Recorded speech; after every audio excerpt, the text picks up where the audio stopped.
नमस्कार दोस्तों, डेट है आज की 22 जुलाई 2021 और स्वागत है आपका एडिटोरियल डिस्कशन में। आज 3 इश्यूज हम डिस्कस करेंगे। सबसे पहले, क्या इंडिया को तालिबान के साथ एंगेज करना चाहिए?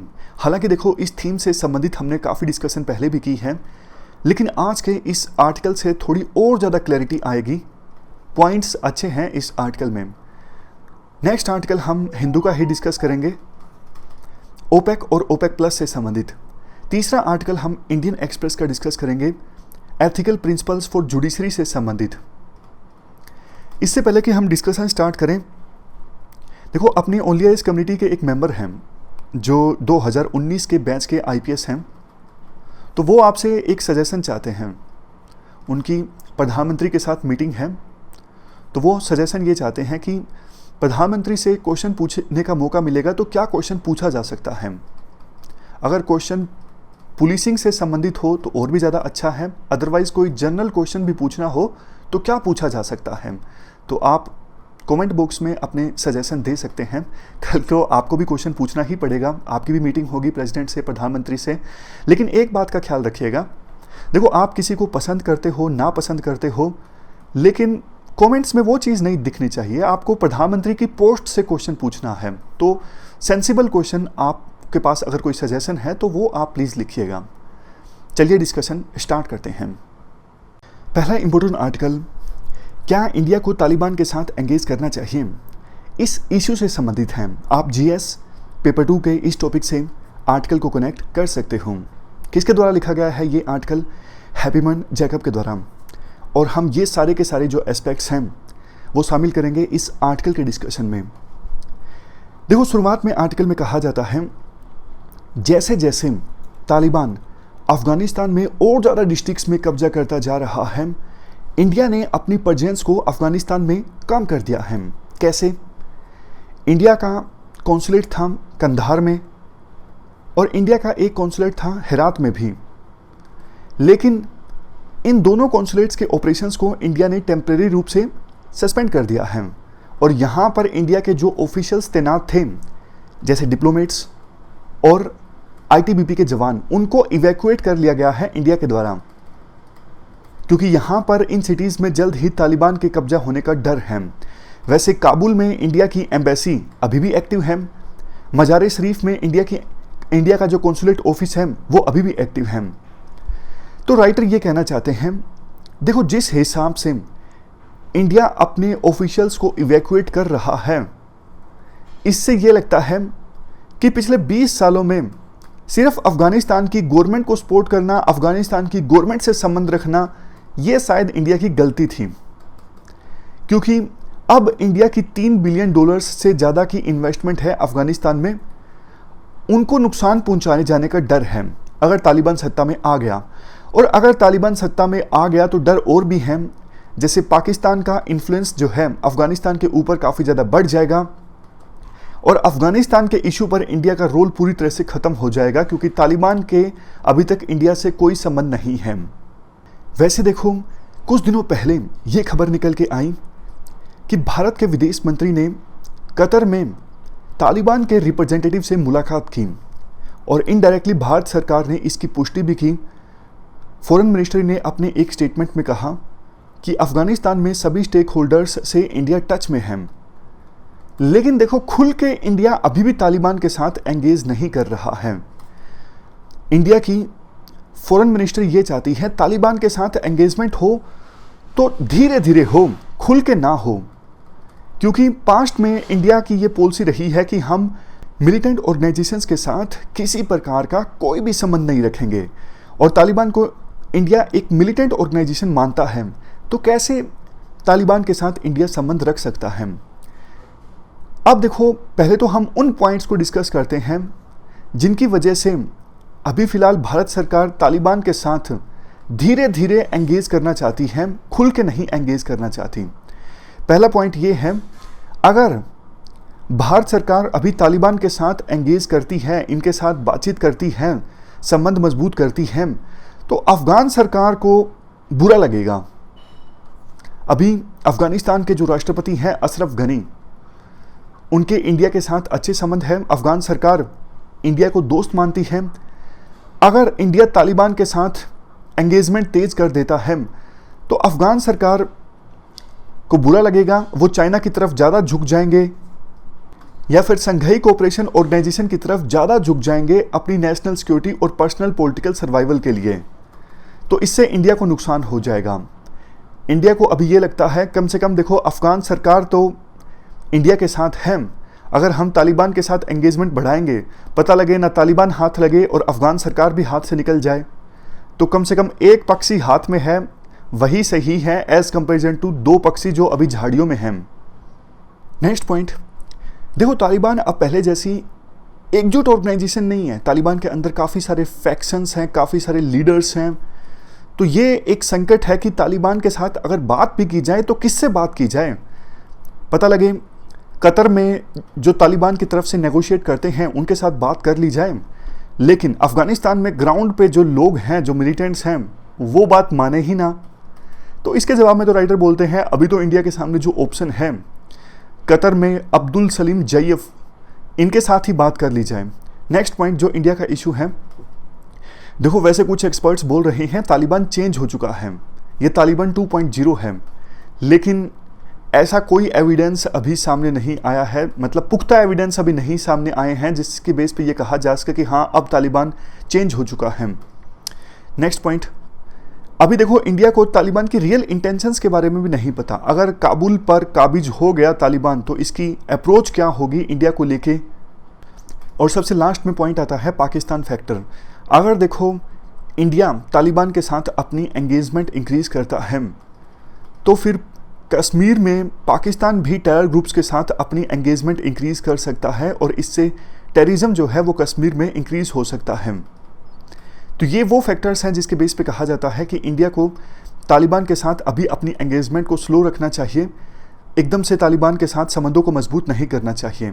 लेकिन इन पॉइंट्स के जवाब में राइटर अपना व्यू पॉइंट रखते हैं। राइटर कहते हैं देखो एक बात तो साफ है, जिस तेज़ी से तालिबान अफगानिस्तान की टेरिटरी पर कब्जा करता जा रहा है, जो भी पॉलिटिकल सिस्टम बनेगा, मान लीजिए पीस भी इस्टाब्लिश हो जाती है तो भी तालिबान अफगानिस्तान गवर्नमेंट का पार्ट होगा, और पीस नहीं भी इस्टाब्लिश होती है तो भी तालिबान के हाथ में अच्छी खासी टेरिटरी रहेगी और जल्द ही वो अफगानिस्तान की सत्ता पर भी काबिज हो सकता है। फ्यूचर में क्या होगा पता नहीं, लेकिन संभावना ये है कि काबुल पर भी कब्जा किया जा सकता है तालिबान के द्वारा। तो तालिबान का आना अब एक रियलिटी है, इंडिया इससे दूर नहीं भाग सकता। देखो 1996 से लेकर 2001 के बीच जब तालिबान का रूल था तो उस समय तो कम ही देशों की सरकारों ने तालिबान को रिकॉग्नाइज किया था, लेकिन आज तो कई सारे मेजर कंट्रीज हैं जो तालिबान को रिकॉग्नाइज कर रहे हैं, तालिबान से बात कर रहे हैं। तो इंडिया को भी पीछे नहीं छूटना चाहिए, इंडिया को रियलिटी स्वीकार करनी चाहिए। दूसरा, तालिबान के साथ एंगेजमेंट पाकिस्तान को काउंटर करने के लिए ज़रूरी है। देखो बेशक तालिबान को सपोर्ट किया गया है पाकिस्तान के द्वारा बहुत ज़्यादा, लेकिन एक पॉइंट जो हमने बार बार ये डिस्कस किया है कि तालिबान अगर सत्ता में आ जाती है तो कोई ज़रूरी नहीं तालिबान पाकिस्तान के इशारों पर काम करेगी। आज तालिबान जो है वो पहले के अपेक्षाकृत ज़्यादा चालाक है, तालिबान को इंटरनेशनल एक्सपोजर है, दूसरे देशों में जाके वो नेगोशिएट कर रहे हैं, अलग अलग देशों के रिप्रेजेंटेटिव्स के साथ वो बड़े बड़े टीवी चैनल्स पे आ रहे हैं। तो वो पहले से ज़्यादा चालाक हैं, वो पाकिस्तान के इशारों पर काम नहीं करने वाले हैं, बल्कि पाकिस्तान भी इस चीज़ से असहज महसूस कर रहा है कि डूरंड लाइन को लेके तालिबान का जो स्टैंड है वो और ज़्यादा मजबूत हो सकता है और पाकिस्तान इसको लेके काफ़ी ज़्यादा इनसिक्योर है। पाकिस्तान के न्यूज़पेपर्स अगर आप पढ़ोगे तो आपको ये जानने को मिलेगा पाकिस्तान को भी डर लग रहा है कि कहीं तालिबान को सपोर्ट करके गलती तो ना कर दी। मतलब ऐसा तो नहीं कि कहीं तालिबान के आने से पाकिस्तान को नुकसान काफ़ी ज़्यादा हो जाए, रिफ्यूजीज़ काफ़ी ज़्यादा आ जाए पाकिस्तान में, डूरंड लाइन को लेके तालिबान का स्टैंड और ज़्यादा एग्रेसिव हो जाए, पाकिस्तान में भी टेररिज्म और ज़्यादा बढ़ जाए तहरीक तालिबान के थ्रू। तो इन सब चीज़ों का पाकिस्तान को भी डर लग रहा है। नेक्स्ट पॉइंट, देखो इंडिया ने $3 बिलियन से ज़्यादा का जो इंफ्रास्ट्रक्चर क्रिएट किया है अफगानिस्तान में, क्या ये छोड़ने के लिए है? नहीं ना, इंडिया ने बहुत बढ़िया इंफ्रास्ट्रक्चर क्रिएट किया है, जैसे जारांस डेलाराम हाईवे प्रोजेक्ट है, सलवा डैम है, उज्बेकिस्तान के बॉर्डर से काबुल तक ट्रांसमिशन लाइंस आती हैं, बहुत सारे स्कूल्स हैं। तो ये इंफ्रास्ट्रक्चर इंडिया छोड़ नहीं सकता। इन सिविलियन एसेट्स को सिक्योर रखने के लिए भी इंडिया को तालिबान के साथ एंगेज करना चाहिए। और सबसे लास्ट में, अगर देखो इंडिया अफगानिस्तान को यूं ही छोड़ देता है, भाई तालिबान अब सत्ता में आ गया, अब हमारा यहाँ पे कोई काम नहीं, तो ये इंडिया की बहुत बड़ी गलती होगी। पास्ट में भी इंडिया ने ऐसी गलतियाँ की हैं, लेकिन अब इंडिया को आइडियलिज्म के रास्ते पर नहीं चलना चाहिए। अगर टाइमली इंडिया ने तालिबान के साथ एंगेज नहीं किया तो ये देश रशिया, ईरान, पाकिस्तान, चाइना, ये देश अफगानिस्तान की पॉलिटिकल और जियो पॉलिटिकल डेस्टिनी को डिसाइड करेंगे और इंडिया का इसमें कोई रोल नहीं होगा। और वैसे भी देखो, इंडिया की ग्लोबल पावर बनने के एम्बिशंस हैं।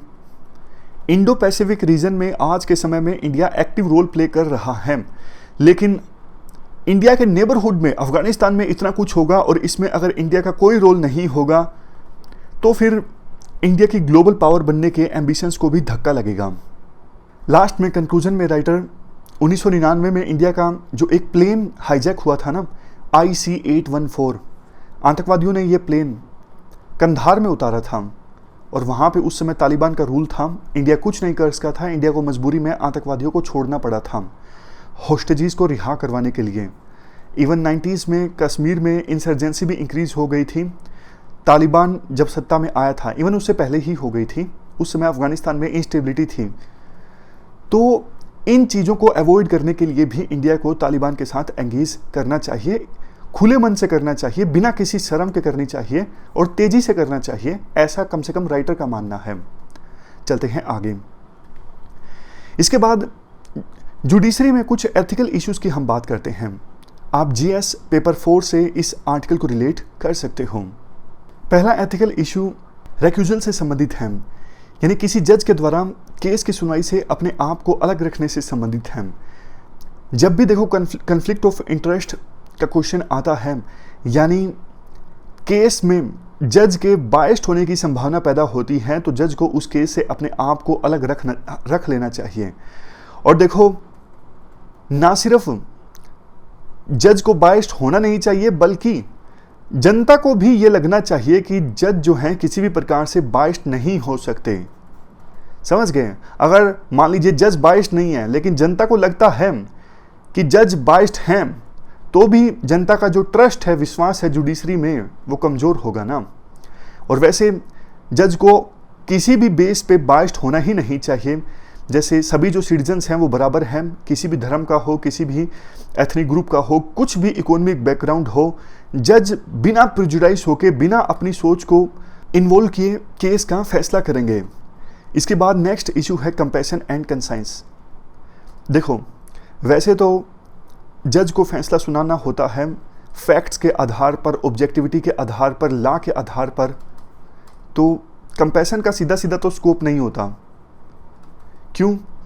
क्योंकि अगर जज दया दिखाने लगेंगे, ऐसे तो जिसने अपराध किया है उसकी फैमिली कंडीशन भी खराब हो सकती है, लेकिन उसे माफ़ तो नहीं किया जा सकता ना, अपराध किया है। लेकिन देखो, सुनवाई के दौरान जज जरूर कंपैशन दिखाएंगे, जैसे सबकी बात धैर्यपूर्वक सुनना। किसी ने अपराध किया है तो उसके भी ह्यूमन राइट्स हैं। अगर वो बोलता है कि मुझे जेल में मारा पीटा जा रहा है, मेरे साथ जानवरों जैसा व्यवहार किया जा रहा है, तो ये गलत है।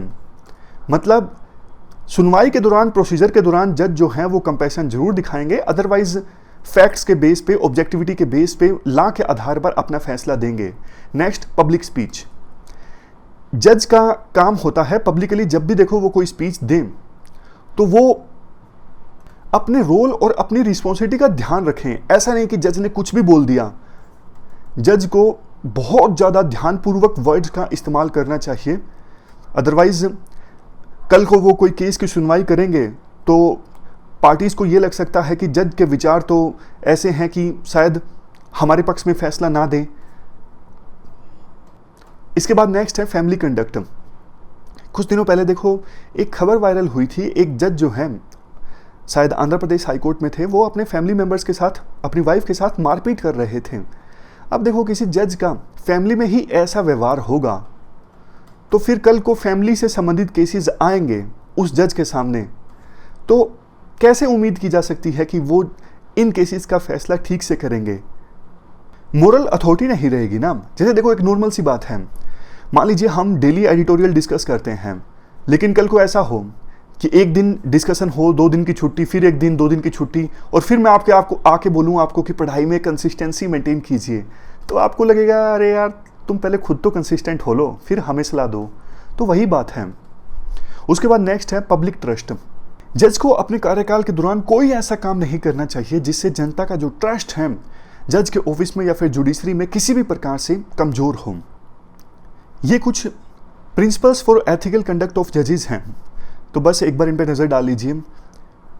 जज जो हैं वो इंडिपेंडेंट होकर काम करें और इम्पार्शियल होकर काम करें, काम में इंटीग्रिटी दिखनी भी चाहिए, होनी भी चाहिए, कॉम्पिटेंट एंड डिलीजेंस, सभी पार्टीज़ को इक्वली ट्रीट करें, प्रोप्राइटी होनी चाहिए काम में। तो ये प्रिंसिपल्स आप लिख सकते हो एथिक्स में जब क्वेश्चन आता है।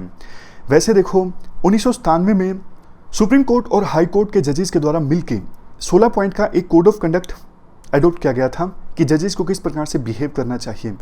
गुजरात हाई कोर्ट ने हालांकि डिसेंट जाहिर की थी इस 16 पॉइंट के कोड ऑफ कंडक्ट पर। तो ये कुछ पॉइंट्स हैं, जैसे हायर जुडिशरी का जो कंडक्ट है या फिर बिहेवियर है वो ऐसा होना चाहिए कि जनता को लगे कि जज जो है वो इम्पार्शियल होकर काम कर रहे हैं। ऐसा कोई काम ना किया जाए सुप्रीम कोर्ट या फिर हाई कोर्ट के जज के द्वारा अपने पर्सनल कैपेसिटी में या फिर ऑफिशियल कैपेसिटी में, जिससे जुडिशरी की जो क्रेडिबिलिटी है वो कमज़ोर होती हो। दूसरा पॉइंट, जज को किसी भी क्लब के ऑफिस का या फिर कोई भी इलेक्शन नहीं लड़ना चाहिए। सिर्फ कानून से संबंधित कोई एसोसिएशन या फिर सोसाइटी है तो उन एसोसिएशन या फिर सोसाइटीज़ में इलेक्टिव ऑफिस पर जज रह सकते हैं। तीसरा, जज देखो जिस कोर्ट में काम कर रहे हैं वहाँ पर बार के किसी मेंबर के साथ, यानी कोई वकील है उसके साथ में क्लोज एसोसिएशन नहीं होना चाहिए। कल को देखो वही वकील केस लेके जा सकता है उस जज के सामने, तो फिर तो बायसनेस का खतरा पैदा हो जाएगा ना। नेक्स्ट पॉइंट, जज देखो अपने किसी भी इमीडिएट फैमिली मेंबर को, जैसे पति या फिर पत्नी है, son, daughter, son in law, daughter in law या फिर क्लोज रिलेटिव, इनको अलाउ नहीं करेंगे अपने सामने अपीयर होने के लिए वकील के तौर पर। इवन इन फैमिली मेंबर्स को केस से किसी भी प्रकार से एसोसिएट करने की इजाज़त नहीं दी जाएगी। नेक्स्ट पॉइंट, इवन देखो जिस कोर्ट में जज काम कर रहे हैं अगर उसी कोर्ट की बार में कोई फैमिली मेंबर है तो फिर उस फैमिली मेंबर को जज का रेजिडेंस इस्तेमाल करने की इजाज़त भी नहीं दी जाएगी। नेक्स्ट पॉइंट, जज should practice A degree of aloofness, मतलब जज को एक रिजर्व नेचर का होना चाहिए ताकि ऑफिस की डिग्निटी को मेंटेन किया जा सके। नेक्स्ट पॉइंट, जज ऐसे कोई मामले को नहीं सुनेंगे जिसमें उनका कोई फैमिली मेंबर या फिर फ्रेंड जो है वो इन्वॉल्व हो, मतलब पार्टी हो। केस अपने फैमिली मेंबर से संबंधित हो तो जज उस केस की सुनवाई नहीं करेंगे, उस केस से अपने आप को अलग कर लेंगे। नेक्स्ट, जज देखो किसी भी पब्लिक डिबेट में एंटर नहीं करेंगे और पॉलिटिकल मैटर्स पर अपने व्यूज़ जो हैं वो पब्लिकली एक्सप्रेस नहीं करेंगे। नेक्स्ट, जज देखो मीडिया से बात नहीं करेंगे, उनकी जो जजमेंट है वही सब कुछ बोलेगी। नेक्स्ट, जज गिफ्ट को एक्सेप्ट नहीं करेंगे और देखो फैमिली से संबंधित कोई भी हॉस्पिटैलिटी या फिर गिफ्ट है उसको तो एक्सेप्ट कर लेंगे, अब भाई ने भाई को गिफ्ट किया है वो अलग बात है, लेकिन इसके अलावा पब्लिक से कोई भी गिफ्ट जज एक्सेप्ट नहीं करेंगे। नेक्स्ट, देखो अगर किसी जज के कंपनी में कुछ शेयर्स है ना तो फिर उस कंपनी से संबंधित मामले की सुनवाई जज के द्वारा नहीं की जाएगी। जज इवन शेयर मार्केट में इन्वेस्ट भी नहीं करेंगे। देखो बहुत बड़ी ताकत होती है जुडिशरी के पास में। मान लीजिए सुप्रीम कोर्ट के किसी जज के पास कोई केस है वोडाफोन से संबंधित, अब वोडाफोन का मान लीजिए शेयर लिस्टेड है इंडियन स्टॉक मार्केट में, जज को तो पता है ना कि फैसला वोडाफोन के खिलाफ जाना है या फिर वोडाफोन के पक्ष में जाना है। अगर फैसले के अगेंस्ट जज स्टॉक मार्केट में इन्वेस्ट कर दें तो वो तो 1 घंटे के अंदर अंदर इतना कमा लेंगे। आपको भी पता है जैसे ही फैसला आता है स्टॉक के प्राइस जो हैं वो तो फैसले के अनुसार या तो बहुत ज़्यादा बढ़ जाते हैं या बहुत ज़्यादा घट जाते हैं। तो इसलिए जजेस पे रोक होती है, वो शेयर मार्केट में इन्वेस्ट नहीं कर सकते। इवन ये भी पॉइंट शामिल किया गया है कि जज डायरेक्टली और इनडायरेक्टली किसी प्रकार के ट्रेड और बिजनेस में भी शामिल नहीं होंगे। नेक्स्ट, जज किसी प्रकार की कोई फैसिलिटी की डिमांड नहीं करेंगे किसी से। जो फैसिलिटीज़ जजेस के लिए अवेलेबल हैं वो तो उनका हक है, वो मांग की जा सकती है, अदरवाइज किसी एक्स्ट्रा फैसिलिटी की डिमांड नहीं की जाएगी किसी से भी। लास्ट पॉइंट ये है, जज को देखो हमेशा ये ध्यान में रखना चाहिए कि पब्लिक उनको देख रही है, उनका जो व्यवहार है वो पब्लिकली नोटिस किया जा रहा है, इसलिए उनको ऐसा कोई काम नहीं करना चाहिए जिससे उनकी ऑफिस की डिग्निटी जो है वो हर्ट हो। ये सारे पॉइंट्स आप लिख सकते हो अगर जुडिशरी में एथिक्स से संबंधित कोई क्वेश्चन आता है। नेक्स्ट आर्टिकल ओपेक प्लस में बिखराव से संबंधित है। आप जीएस पेपर 2 के इस टॉपिक से आर्टिकल को रिलेट कर सकते हो। ये सारे एस्पेक्ट्स हम कवर करेंगे इस आर्टिकल के डिस्कशन में। देखो बेसिक्स की बात पहले करते हैं। ओपेक क्या है? ये कार्टेल है। ओपेक प्लस क्या है? ये भी एक कार्टेल है। ओपेक इसका निर्माण तो हुआ था 1960 में। इसमें है 13 देश और ये सारे देश ऑयल प्रोड्यूस करते हैं, लेकिन कुछ और भी देश हैं जो ऑयल एक्सपोर्ट करते हैं, वो ओपेक का पार्ट नहीं है, वो ओपेक प्लस का पार्ट है। कंफ्यूज हो गए? मैं बताता हूँ। ओपेक में कितने हैं? 13 देश। 13 प्लस में 10 और देश जो ऑयल को एक्सपोर्ट करते हैं, इन 23 देशों को मिलाकर बनता है ओपेक प्लस। ये वो 10 देश हैं जो ओपेक का पार्ट नहीं है, ओपेक प्लस का पार्ट है। ये कार्टेल करता क्या है? देखो कार्टेल मिल के ऑयल प्राइसेस तय करता है इनडायरेक्टली। मतलब अगर देखो ऑयल की प्रोडक्शन कम कर दी जाएगी इन देशों के द्वारा मिलके, जिस चीज़ की डिमांड ज़्यादा है, सप्लाई कम है, तो उसके रेट तो बढ़ेंगे ना। तो इस प्रकार से ये जो ऑयल प्रोड्यूसिंग कंट्रीज़ हैं ना, मिल के इंटरनेशनल मार्केट में ऑयल के दामों को इन्फ्लुएंस करते हैं, मैनिपुलेट करते हैं और अपने इंटरेस्ट सर्व करते हैं। क्योंकि इनको ये लगता है अगर सभी देश ज़्यादा ऑयल को प्रोड्यूस करेंगे तो एक तो इंटरनेशनल मार्केट में ऑयल के दाम काफ़ी कम हो जाएंगे और कल को इनका तेल भी ख़त्म हो जाएगा, फिर ये क्या करेंगे? इसलिए ये देश मिल के इंटरनेशनल मार्केट में ऑयल के दामों को इन्फ्लुएंस करते हैं, मैनिपुलेट करते हैं। हुआ क्या था, अभी यूएई ने धमकी दी थी कि हम ओपेक से बाहर आ जाएंगे। तो नेगोशिएशंस चली यूएई, सऊदी अरेबिया, रशिया, इन सब के बीच। तो यूएई अब मान गया है। पहले यूएई की शिकायत ये थी कि हमारा कोटा कम है और इसलिए या तो आप हमारा कोटा इंक्रीज कीजिए, अदरवाइज हम इस ओपेक से बाहर आ जाएंगे। तो अब एग्रीमेंट में ये तय हुआ है कि इनकी जो बेसलाइन है सऊदी यूएई के कोटे की, वो इंक्रीज कर दी गई है। मतलब इनका कोटा ज़्यादा बढ़ गया है, अब ये ज़्यादा ऑयल प्रोड्यूस कर सकेंगे। अब ओपेक प्लस जो कंट्रीज हैं वो एक दिन में 4 लाख बैरल ज़्यादा ऑयल प्रोड्यूस करेंगे। तो उम्मीद ये है ऑयल के दाम कम हो सकते हैं। इंडिया, चाइना जैसे देशों की शिकायत ये थी कि भैया आपके पास ऑयल है तो कम से कम ऐसा नहीं ना कि बहुत कम आप प्रोड्यूस करो और इंटरनेशनल मार्केट में ऑयल के दाम इतने ज़्यादा बढ़ गए। कुछ तो आप डेवलपिंग कंट्रीज़ का भी ख्याल रखो ना। तो इंटरनेशनल मार्केट में क्रूड ऑयल के दाम कम होते हैं तो इंडिया को फ़ायदा होगा। वैसे राइटर ये बोलते हैं यूएई और सऊदी अरेबिया ये तो बहुत घनिष्ठ मित्र हुआ करते थे, एलाय थे, लेकिन पिछले कुछ महीनों में इन दोनों के बीच में भी टेंशन्स क्रिएट हुई हैं, जिसकी वजह से यूएई ने धमकी दी थी कि हम ओपेक प्लस से और ओपेक से बाहर आ सकते हैं। टेंशन्स की वजह क्या है? एक तो देखो सऊदी अरेबिया को ये लगता है कि हमसे पूरी तरह से कंसल्ट किए बिना यूएई ने अपने जो रिलेशंस हैं वो इजराइल के साथ नॉर्मलाइज कर लिए हैं। ये बात सऊदी अरेबिया को अच्छी नहीं लगी। दूसरा, येमेन में जो वार चल रहा था उसमें यूएई की फोर्सेस भी लड़ रही थी सऊदी अरेबिया के साथ मिलके, लेकिन यूएई ने अपनी फोर्सेस को वापस बुला लिया। ये बात सऊदी अरेबिया को अच्छी नहीं लगी। तीसरा, सऊदी अरेबिया ने क्या किया, अभी हाल फिलहाल में गल्फ कोऑपरेशन काउंसिल के जो मेंबर्स हैं उनसे जो माल इंपोर्ट किया जाता है सऊदी अरेबिया के द्वारा, सऊदी अरेबिया खुद भी मेंबर है गल्फ कोऑपरेशन काउंसिल का, तो मेंबर कंट्रीज से जो माल इंपोर्ट किया जाता है ना, उस पर टैरिफ इंक्रीज कर दिया। कौन सी फर्म्स पर? उन फर्म्स पर टैरिफ इंक्रीज कर दिया जिसमें 25% से कम लोकल्स काम कर रहे हैं। अब देखो ज़्यादातर ऐसी फर्म्स यूएई में हैं जहां पे माइग्रेंट्स की पॉपुलेशन ज़्यादा है, तो यूएई को लगता है कि हमको सबसे ज़्यादा नुकसान होगा सऊदी अरेबिया के इस रूल से कि कल को गल्फ कोऑपरेशन काउंसिल के किसी भी मेंबर कंट्री से जो माल इंपोर्ट किया जाता है, अगर वो माल मैन्युफैक्चर किया गया है उस फर्म के द्वारा जिसमें 25% से कम लोकल हैं, तो उस पर टैरिफ ज़्यादा लगेगा। इससे नुकसान ज़्यादा किसको होगा? यूएई को, क्योंकि माइग्रेंट की पॉपुलेशन ज़्यादा कहाँ पे है? यूएई में। तो ये जो टेंशन्स है ना यूएई और सऊदी अरेबिया के बीच, इनकी वजह से अभी ये सारा जो प्रकरण है वो देखने को मिल रहा था। मतलब यूएई ने जो धमकी दी कि हम ओपेक और ओपेक प्लस से बाहर आ जाएंगे, उसका एक रीज़न सऊदी अरेबिया के साथ रिश्तों का खराब होना भी था।